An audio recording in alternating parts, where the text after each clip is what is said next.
कि आज राजा जी के कोरवे में जवान हो खेती। अगर सबकर इच्छा हुई तब हुई अना तो दोसर गीत हो जाए। सिवान से ठीक बा, बहुत बहुत स्वागत बा। नोची नोची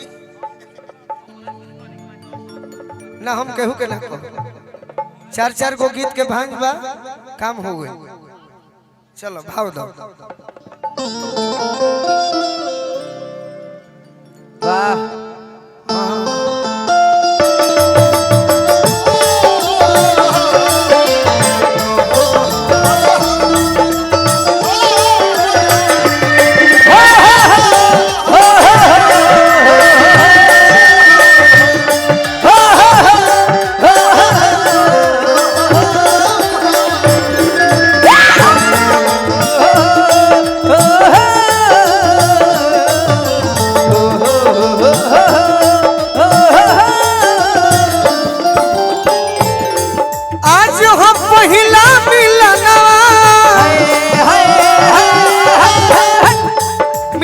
सजनी के सजनवा पहले मिलन सजनी के सजनवा हमारी अंग अंग गुलाब नियन खिलल बा बदनवा हमार अंग गुलाब नियन खिलल बा बदनवा।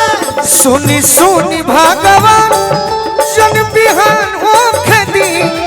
सुनी सुनी भगवान जन बिहान हो खेती। का करी बताई ना। बोली बोली हम रौरो के छोड़े तनी गाना सुने हो तनी सब लोग मोबाइल में सुने खातिर। ये लोग भूलवा देता 2-3 दिन से। सुनी सुनी भगवान जन बिहान हो खेती। कि आज राजा जी जवान हो खेती एह मेरा राज के कोरले में जवान हो खेती। राजा जी के कोरवे में जवान हो खेती।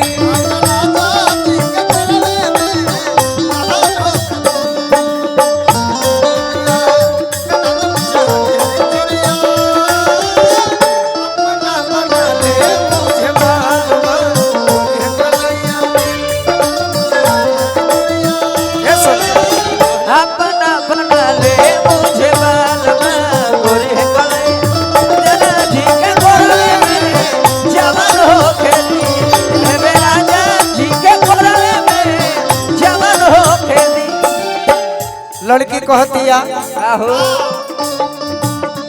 राजा जी के ओठावा में वाह वाह ओठ जब सटी उठ जब साटी हो उठ जब साटी भुक भुक परी हमारा दिलवा के मोती।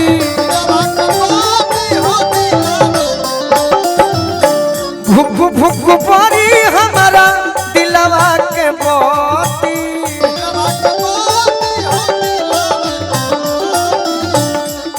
रात भर लभक के दरियावे में रात भर लभक के दरियावे में नेहन हो खेती। आज राजा जी के कोरवे में जवान हो खेती। एह मेरा राज के कोरले में जवान हो खेती। आज राजा जी के कोरवे में जवान हो खेती। आज राजा जी के कोरले में जवान हो खेती। वाह वाह वाह कि रोआ गनगनाई पिया ए पिया अरे कोरा जब उठाई है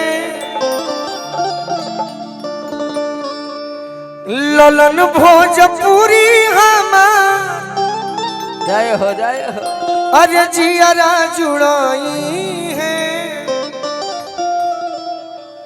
इयरऊ गोलू राजा के क्या बात है। जितना दिन शांति से गावे के सोचनी वही दिन बिगड़ गई। सही बात बाकी कोई बात ना रौरा सब बात ना सुन लेनी। हाँ जी। धन्यवाद। परेशान हो खेती कबार के नाचो सो कबार के अरे कि आज राजा जी के कोरवे में जवान हो आधे